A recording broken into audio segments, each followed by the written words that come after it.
I am recording this video on December 27th. The Phillies have yet to make their quote-unquote big move. I guess you could make the argument that bringing back Kyle Schwarber was their big move. And when you bring back the MVP runner-up, there is no question about it. That is a big move. But that was a move that we all expected, much like the impending JT Realmuto contract. I don't know anyone out there that believes that the Phillies are actually entertaining any other catchers. It just seems like this kind of cat and mouse game between the Phillies and the agent of JT Realmuto, and it's going to end in JT Realmuto eventually coming back, much like it did, 5 years ago? It's just a matter of how much money and the terms, because the Phillies, they really want JT Realmuto back, but you could make a case of, do you give him a fourth year? How productive is he going to be at the plate in a fourth year? So the moves that they have made so far have been, in my opinion, lateral. Like, you swap out Matt Strahm for Keller. You bring back Kyle Schwarber. You end up signing Adolis Garcia, who I like the move because it brings a little pop into your outfield that desperately needs it, but you're replacing Harrison Bader with Justin Crawford. The defense certainly will take a hit there, but the offense, I think, will actually improve in that aspect. I know that Harrison Bader was outstanding with the Phillies when he came over at the trade deadline. But I think a lot of times guys are going to revert back to their baseball card, and he is a center field version of Brandon Marsh. He gives you Gold Glove defense, but what you have in Justin Crawford is a guy that has a career .385 on base percentage in the minor leagues. He has 40 to 50 stolen base potential. At least when you look at his full seasons in the minors, he was trending towards 50 stolen bases this past year, but then he got injured. What really spurned on this whole video was a tweet by Paul Hembakaitis, who made the case that the Phillies quite possibly have the worst outfield in all of Major League Baseball, which is a damning point if you're looking to contend, which we all know the Phillies are doing. Now, Hembo had stats. He cherry-picked a couple stats here and there, and I'm not even arguing with the stats that he picked, because if you follow this channel, you know I'm not in love with Brandon Marsh. I think Brandon Marsh is a dime a dozen player. He did, however, play very, very well for the Phillies when he came back from injury midseason, and after that, he looked like a different player. He looked actually pretty damn good. But when you factor in the Adolis Garcia signing, his on-base percentage is certainly nothing to rave about. And then you factor in a rookie in Justin Crawford coming over. The stat that Hembo made a point of was, I think, a 63% ground ball rate, which I quote tweeted and said, I don't give a fuck about ground ball rates when you get on base that much and your whole job is to wreak havoc. But I think a lot of Phillies fans are going to be worried that the Phillies are getting another Ben Revere with Justin Crawford, meaning you have a speedy outfielder who can play pretty good defense. He's got a better arm than Ben Revere, but will steal around 40 to 50 bags or so, and Ben Revere certainly had that going for him. So I think in a lot of ways, when you look at this Phillies offseason, it has been a bunch of lateral moves. I think the most damning move that they've made, though, is the Adolis Garcia signing. Because when you look at lateral moves and you look at Keller for Strahm, is that really an upgrade? We don't know, but it just seems like a lateral move. And then Adolis Garcia for Nick Castellanos is the definition to me of a lateral move. Even though I like Adolis Garcia, I also like Nick Castellanos. I'm like the one guy in the city that actually likes what he brings to the table. But when you factor in that the Phillies are actively looking to move Nick Castellanos, and we are in late December, and it has not happened, you are looking at a case where you sign Adolis Garcia to a $10 million contract. Nick Castellanos is making $20. In order to get rid of him, you're going to have to take on the bulk sum of that contract, which likely means that you're paying for $30 million of Adolis Garcia. And if it's not $30 million, damn, it's probably 25. Whoever they end up giving Nick Castellanos to, and that's what it'll be, hey, you just take him. The odds are the Phillies are going to have to eat money in that deal. There's just no way that they don't. And my biggest example of this is it's late December, and he hasn't been moved. And it's the worst kept secret out there that the Phillies are looking to actively move Nick Castellanos. So how comfortable are you with this Phillies team? Now, on one hand, I go, look, this was one of the best teams in baseball last year. For the second year in a row, they were one of the best teams in baseball regular season. Whereas the previous year, they ran into the hot team, the New York Mets, This year they ran into the eventual World Series champions. And, in game one, they're up in that game. Matt Strahm gives up the home run. Was Teoscar Hernandez tipped off to the fact that the ball was coming? Who knows? But they ran into the defending World Series champions who ended up winning the series. And they did all of that. And I think that there's a positive in this. They did all of that without their ace in Zach Wheeler, but it was the bats that went cold. But let's talk about that pitching, right? Because when you look at all the lateral moves, the one area that they're not making a lateral move, they're actually taking a step back, is starting pitching. Now, Ranger Suarez isn't signed anywhere, but the odds are he's not coming back to Philly. Because if he was, probably would have heard about it by now. There probably would have been discussions. But I feel like the Phillies chose Christopher Sanchez over Ranger Suarez, which is fine, by the way. But in reality, what they really did was they chose Aaron Nola over Ranger Suarez, and that was a mistake. There's not going to be a giant shakeup with the pitching. So your starting pitchers are going to be, you figure, injury concerns, throw them to the side. You got Zach Wheeler, Christopher Sanchez, Aaron Nola, Jesus Luzardo, and then Taijuan Walker's job to lose, where you would hope that Andrew Painter would come up and push him a little bit. But if Taijuan Walker ends up getting the fifth starter's job, he pitched really well as a fifth starter. Like, you look at his numbers last year, he pitched like a fifth starter. But taking Ranger Suarez out of that rotation is a step down. So again, when you look at the moves the Phillies made, how comfortable are you? Again, we are in like the 15th year, it feels like, of an offseason where the Phillies are, quote, shopping Alec Bohm. And for what? It seems like every year it's Groundhog Day where the Phillies are shopping Alec Bohm, interested in Nolan Arenado, and you know what happens? Alec Bohm is your starting third baseman because he's a cheap option, because he can drive in close to 95 runs. He'll hit 20 to 25. I mean, he's nothing to rave about. You're not bragging about your team having Alec Bohm, but you could certainly do worse than that. And are you willing to trade Alec Bohm for Nolan Arenado, who at this point in his career is on the decline? Defensively, sure, he's a huge upgrade, but I don't think fans realize, like, he is not this giant leap up from Alec Bohm, who is substantially cheaper than Nolan Arenado.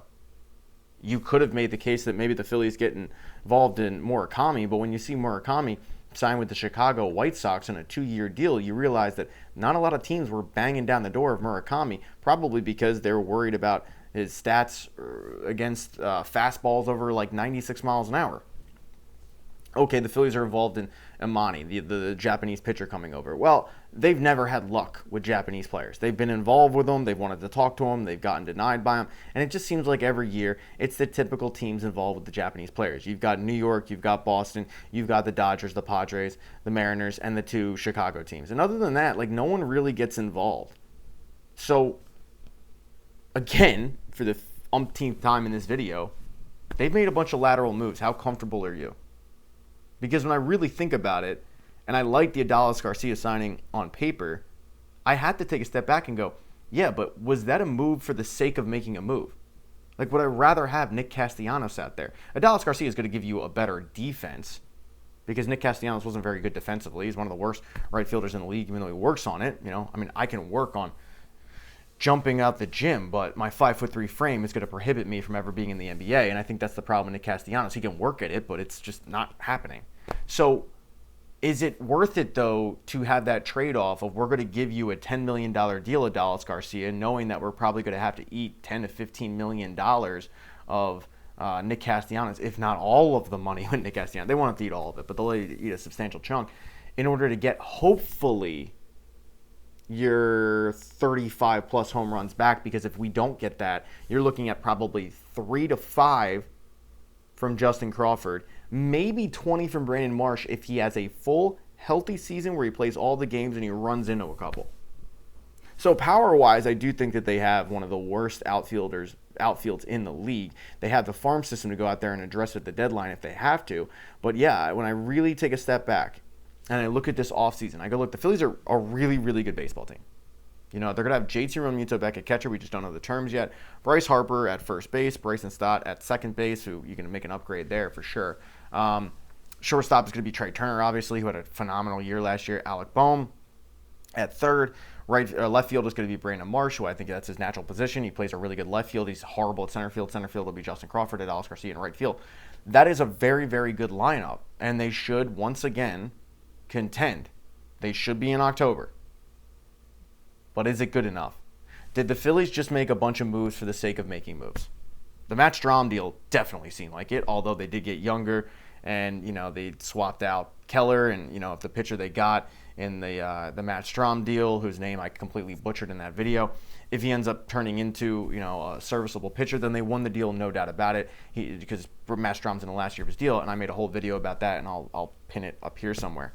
But yeah, I just think they made a bunch of lateral moves. What do you guys think out there? Let me know in the comment section. Hit thumbs up if you like this video. Smash the thumbs down button if you thought that this video sucked or my points are totally off base. But let me know in the comments. And, you guys know where the subscribe button is. If you want to hit that, that would be cool. I'm going to go now, though. But, yeah, go Phils. Go Sixers. Yeah, go Sixers. Well, the final episodes of Hard Knocks just aired, and we didn't learn a ton. Honestly, I thought it was the worst episode that they've had. I thought they did a really good job of shining a light on some storylines that they had ignored throughout these 4 weeks.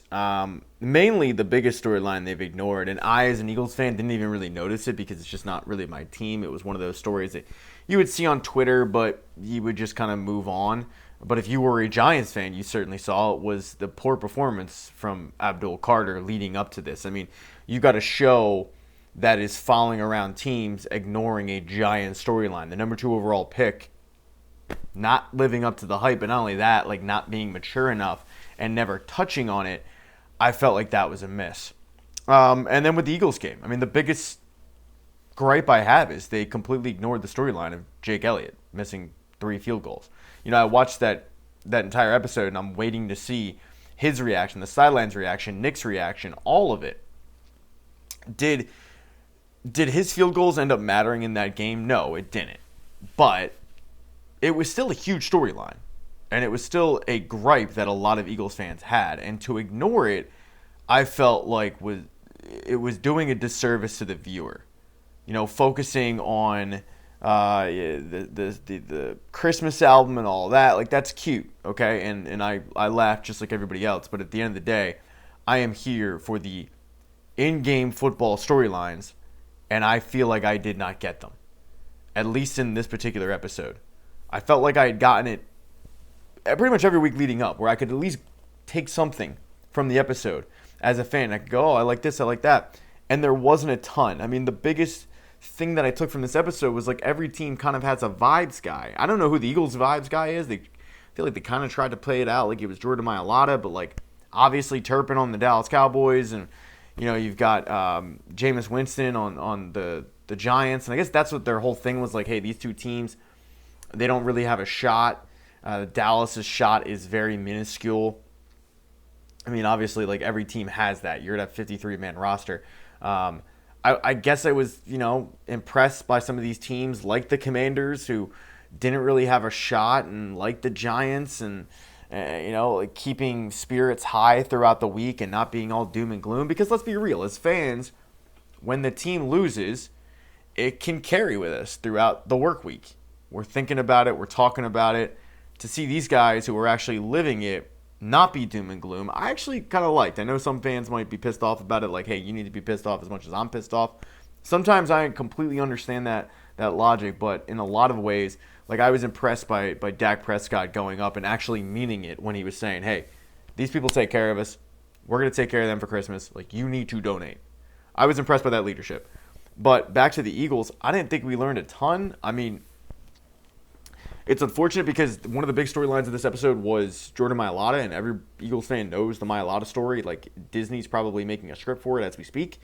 So to have that be a huge storyline and it just kind of felt hollow, felt like they probably had storylines they could have went down and they might have gotten shut down because of it. Like, I would have rather had a storyline on Jake Elliott leading up to this week, I guess if I'm really reaching for something, Mailata's progression from rugby player to mentor for some of these younger guys has been impressive because he hasn't been playing the sport all that long. I did enjoy hearing the Commanders talk about how to stop the push. And look, give them credit. Like, they went out there and they did it. But I didn't think they did a really good job of focusing on the fight. Like, I wanted to hear Tyler Steen mic'd up afterwards. I wanted to hear the interaction between the coaches and Tyler Steen when he got off the field. You see Jalen Hurts talking to Tyler Steen. I mean, you saw it during the game. You didn't see it in Hard Knocks. So, what's the point of Hard Knocks? I mean, I don't remember really at what point throughout this entire series that they had Jalen Hurts mic'd up. Or at least, if they did, it wasn't enough where you really... Actually, no, that was not true. Week 1, he was mic'd up. Week 1, because he wasn't playing well and he was mic'd up, and I think that was the Dallas week. But other than that, he's a quarterback. And if he's talking to a guy that just got in a fight, I want to hear what they're saying. And this has really been the reason why I checked out of Hard Knocks a couple of years ago. Was because when Hard Knocks first came on the air with the Ravens, they did such a good job of focusing on the real storylines of football, but also they would focus on the guys on the team that had a shot of making the team, that were the underdog, and they weren't focusing on so much of like the foo-foo garbage that they do now. And now, at least in the last couple of years, what I feel like what they do with Hard Knocks is they're going to focus on, in week 2 or 3, they'll introduce you to some wide receiver who just got signed, and then they'll try to hype it up of, did he make the team? And as a football fan, you're like, no, he didn't make the team. He just got signed a week ago. Of course he didn't make the team. And I felt like they did a pretty good job of getting away from that with this series until this week. Because you did have an NFC East showdown that I don't think they did a good job covering. And I think back to the Amazon series, like Amazon All In or whatever, where they actually followed the Eagles post Super Bowl. And I remember checking out in like week 1 of that series when it was Eagles-Falcons. Carson Wentz is the quarterback. The Eagles lost all their wide receivers before the game. It was like all of them came down with an injury right before the game. And I think that was the game where Carson Wentz threw it to Nelson Aguilar and he just dropped it. It would have been a walk-in touchdown and they lost. And they don't even mention the fact that the Eagles lost their wide receivers. They buried the lead. And I felt like with Hard Knocks this week, they completely buried the lead. They had storylines sitting there and they just ignored. Overall, I think the show was started off strong and then it just kind of dipped down slowly. And I don't really need to see any more. I don't think I learned a ton other than that 1 week Jalen Hurts was pissed off. I already believe that A.J. Brown wanted to be here, and all that really did was give me confidence and faith throughout the 4 weeks that he does, in fact, want to be here. I don't know. I guess the attitude in the room around Nick Sirianni is more positive than it would be, for me as a fan. What did you learn out there? I'll ask you guys. If you watched all 4 weeks of this as an Eagles fan, or if you watched all four weeks of this as a football fan, what did you learn? Because for me, I didn't learn a ton. They got into some charity efforts and stuff. The highlight of the episode for me was the woman who wanted to get a picture with Lane Johnson and Lane Johnson only. The most Philly thing in the world happened where a fan goes up to both Lane Johnson and Jordan Mailata is like, yo, what the hell happened in the last 2 weeks? And they just have to be like, yeah, we lost. The fan was kind of rude about it as he's asking for an autograph. But, he asked the question. There's always that one idiot in the room that has to ask the question for everybody that everybody wants to ask, and that fan was it for that moment. But, I don't know. I was kind of disappointed. I thought, the series started off strong, and then it just, dipped slowly. How do you feel about it, though? Seriously, let me know in the comment section if you liked it, if you didn't. If you learned anything, that I went through all the things that I thought I learned throughout this series, I guess. I don't know. Yeah, there wasn't a ton. They didn't really focus on Jackson Dart too much. The one episode they did a little bit, but not enough if you're looking around the rest of the teams. I don't know. I when I think back to it, I go there was 4 hours of footage. What did you really show? Subscribe. Don't. It's up to you, obviously. Thumbs up, thumbs down. You know what to do. You know where the buttons are. But as always, go Birds. I feel like there are two kinds of football fans. There's the uber football guy. There's the guy that makes his whole identity about watching ball, sitting down. Saturdays, it's nothing but college slate. Sundays, I'm watching it from, 1 o'clock until 11:30 at night. I've got Red Zone, and it doesn't matter what's going on in my life. I am a football guy. And then there's the guys that love football, but they are also comfortable with themselves to say, sometimes it is not necessary. Sometimes you could move it a day. Sometimes You just don't need it on a particular day. I am firmly in that camp because the triple header that we got from the NFL was so completely unnecessary, and it speaks to Roger Goodell's greed. And it's something that Charles Barkley, I think, joked about a little bit on the NBA. Like it's not on TNT anymore, but the show that he does. Because the Christmas Day was always the NBA's thing. They would always have a slate of Christmas Day games. That was really the only sport going on, unless you love like English darts, I guess. And they owned Christmas, and the NFL owned Thanksgiving, and it was this kumbaya moment. But then Roger Goodell got greedy. You know why Roger Goodell got greedy? Because he is greedy. And this is another example of it. Was anyone clamoring for Christmas Day football? Like, honestly. Was anyone sitting there? And I'm not talking like you were offered it. I'm talking Christmas Day came, and you sat there surrounded by gifts and wrapping paper and kids going nuts over their toys, and you went, man, I really wish football was on right now. Maybe you were. Okay, then you're an Uber football guy. I certainly wasn't. But it's much like these games in Brazil that are horrible. The Thursday night games that aren't very good. It is an example of Roger Goodell's greed to not only take over sports, but it seems like just take over the world. Like, he knows that he has you. And the deal that they made with Netflix means that this is not going away anytime soon. You know, next year, Christmas will be on a Friday. Year after that, Saturday, obviously Sunday. And you know what? If Christmas fell on a Sunday, I'd be like, all for this. But it fell on a Thursday, where typically games are bad because teams are coming off a short week. And not only that, but you got Ola Dukin, Josh Johnson, and Max Brosmer. Now, that's not the NFL's fault. They can't equate for injuries when they make the schedule. But I don't even think the matchups were that good. You know, I don't think the matchups were that good when you made the slate back before the season started. The Chiefs versus the Broncos, okay, divisional rival, I guess. You know, and that was the thing. It was 3 divisional games. But, like, when you made this schedule, you're banking on the Detroit Lions being good, and they're facing J.J. McCarthy, who you know nothing about. The lore of the Chiefs, I personally feel like, went away. And not just this season. I feel like the Eagles put a death nail in their Super Bowl chances moving forward as an elite team. So I didn't look at this matchup as a matchup of elite teams. You know, if you wanted to go into it and say it's Bo Nix versus Patrick Mahomes, okay. But, like, I'm not rushing to the TV and canceling plans for that. And then finally you have Dak Prescott versus who you thought would be Jaden Daniels. It ends up being Josh Johnson. Same thing. Like, the cream of the crop in the division is the Birds. So, like, you've got 2 teams that when you make this schedule, you're figuring they're fighting for a wild card spot. But a triple header on a Thursday is wild and completely unnecessary. Much like putting games in Germany.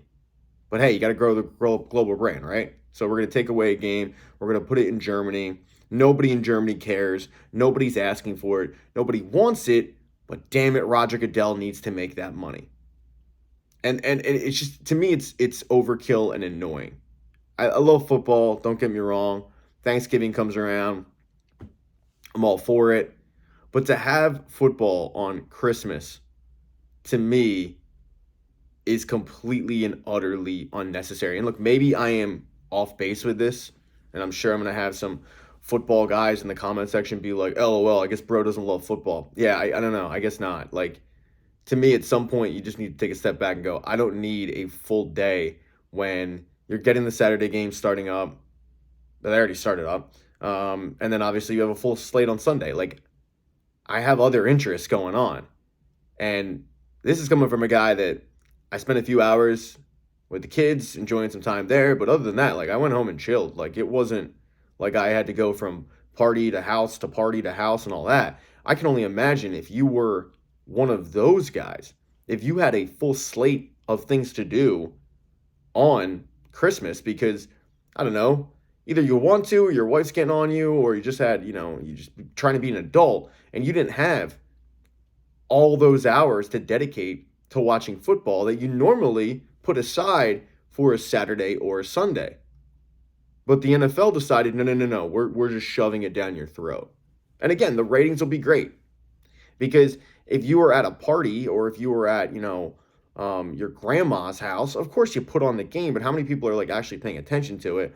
And obviously, this week is big because of fantasy football purposes. If you're in the championship, I mean, maybe these slated games are huge, but I just think that with everything going on with people on Christmas, knowing that schedules are going to be already jam packed, for the NFL to get so egotistical to go like, no, you know what? We actually trump Christmas. That to me, that ain't it. And it's another example of just Roger Goodell being an absolute ass clown. My disdain for that man grows. And it started really with like the failure to even acknowledge concussions being a problem, and then it morphed into, oh, we're just going to put all these international games, and it's going to be on terrible fields, and it's going to up the chance of injuries and all of that. God forbid, by the way, God forbid the NFL move in on Fridays. No, can't do that, right? God forbid. Got to do Thursdays. And don't give me this bullshit of, oh, well, it's because of high school football. The NFL doesn't give a rat's ass about high school football. Just like the NFL doesn't give a rat's ass about Christmas, the NFL doesn't give a rat's ass about fan bases traveling to Sri Lanka to watch an NFL game. Like, they don't care. Because in Roger Goodell's mind, the NFL rules the world. The only reason why the NFL doesn't play on Fridays consistently is dating back to a law that was put in place by, it wasn't FDR, but it might have been like Nixon or somebody, but it was like from the 60s or 50s or 60s. Obviously, it wouldn't have been FDR if it was in the 50s. But it's a long thing of like, basically, they can't get broadcast rights or something until December. Or, I don't know, chat GPT it. But to me, yeah, I'm in the firmly cemented in the camp that we did not need a triple header on Christmas. We're getting it next year. We're getting it the year after and the year after that. And we're probably getting it on Monday. Whenever Christmas falls on a Monday. The only days we're not going to get it is Tuesday, Wednesday, and that's it. Because obviously Thursday, we saw what happened. But I think it puts the players' safety at risk. It's a dick move to the players, honestly. And I think it's a dick move to the fans for the most part.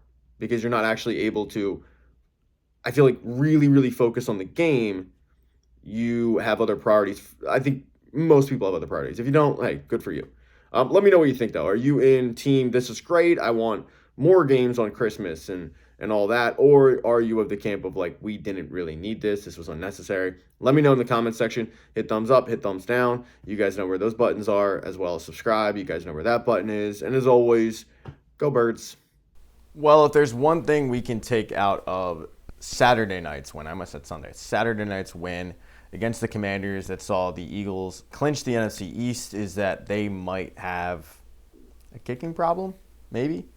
Certainly seems like that. Jake Elliot missed not one, not two, but 3 field goals. Got a redo at one point because of a penalty, lucked out, and then proceeded to miss that one. And this has been an issue all season long, whereas Jake Elliott simply has not been as dialed in as previous seasons. And look, he's gone through some ups and downs. You forget that this guy was not drafted by the Birds. He was actually a 5th-round pick by the Bengals, and he was cut because he wasn't accurate.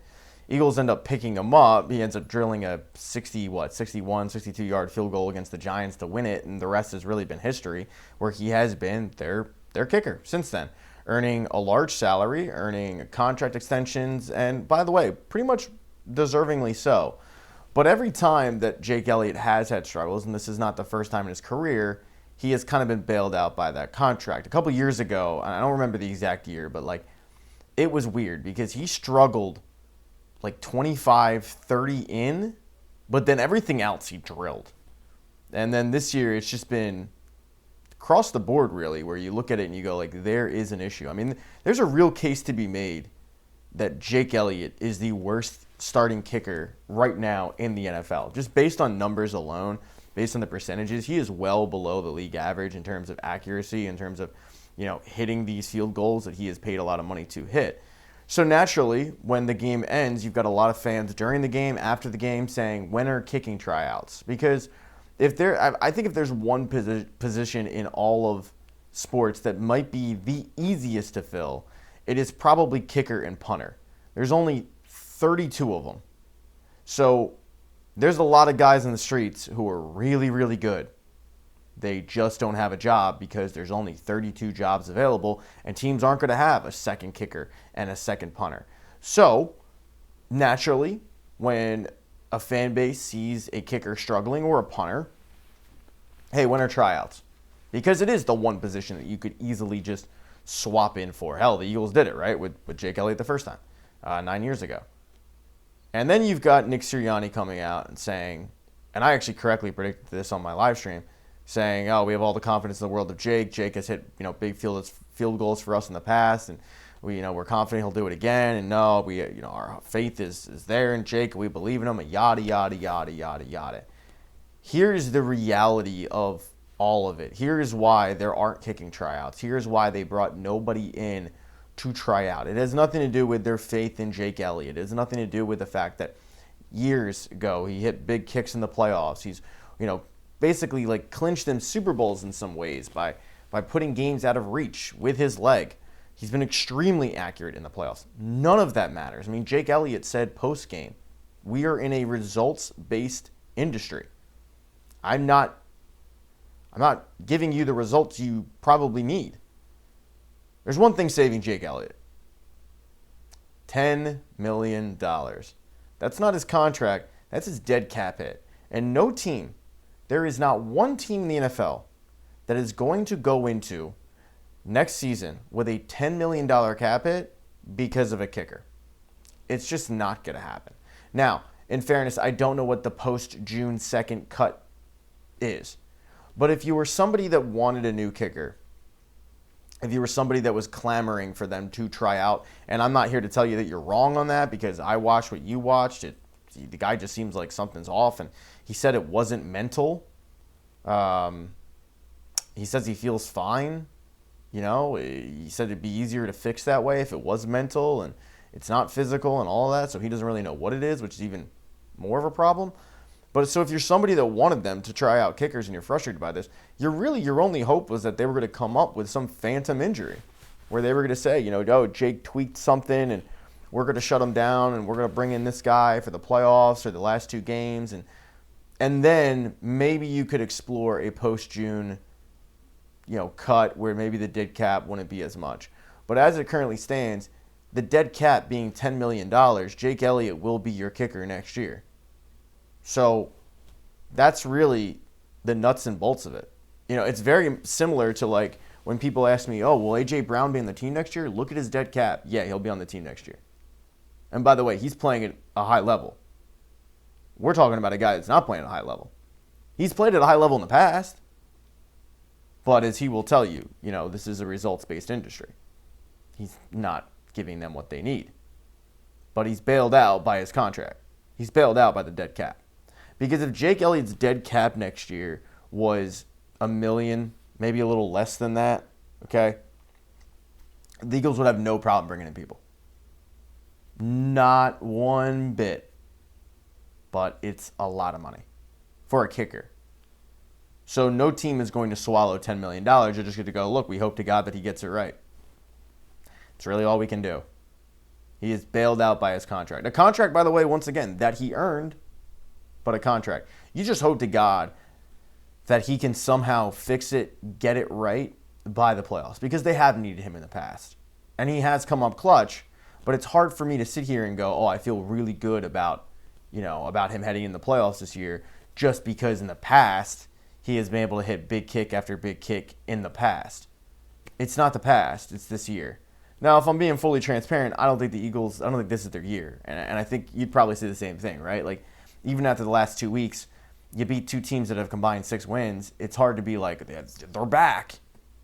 But coming out of that game, the one negative that I could really draw to was Jake Elliott. And as soon as I looked up that dead cap money, I went like, yeah, there's no chance whatsoever that they even entertain bringing in kickers unless they want to shut him down with a phantom injury, which you figured that he would push back on, his agent would push back on, the NFLPA might push back on it. This isn't some guy that is a backup and all. Like, he's a highly paid kicker in the NFL. He's not going to want to lose his job, and he would know what that would mean anyway. So that's really it. That's the reason. It's nothing that Nick Sirianni said. It's none of that bullshit, because I'm sure that they have faith in a lot of guys in the previously that they've cut. A lot of guys that they've moved on from. I'm sure at the beginning of the season they had the utmost confidence in A.J. Dillon. What did they do? They went and got Tank Bigsby. Have you seen A.J. Dillon since? But I'm sure if you ask Nick Sirianni, he's had the utmost confidence in him. I mean, you might as well keep him on the team at this point. But he's your fourth string running back. But I'm sure he's got the utmost confidence in him. And that's Jake Elliot right now. He is their option, their only option, because of the contract. Now is the part of the video where I ask you guys to please subscribe to the channel. Good news is I eclipsed the 1,000 subscriber mark, so I won't have to constantly beg you guys and do the full transparency like I need 1,000 subscribers. So if you've reached this part of the video, I assume that you might as well hit subscribe. You might like it. You might like the rest of my stuff, but if you are also somebody that's still here that has previously subscribed, thank you for the support. It truly means a lot to me. All jokes aside, I usually deflect with humor, but it does mean a lot because getting people to hit that button is tough. But at the end of the day, it is always going to be go Birds.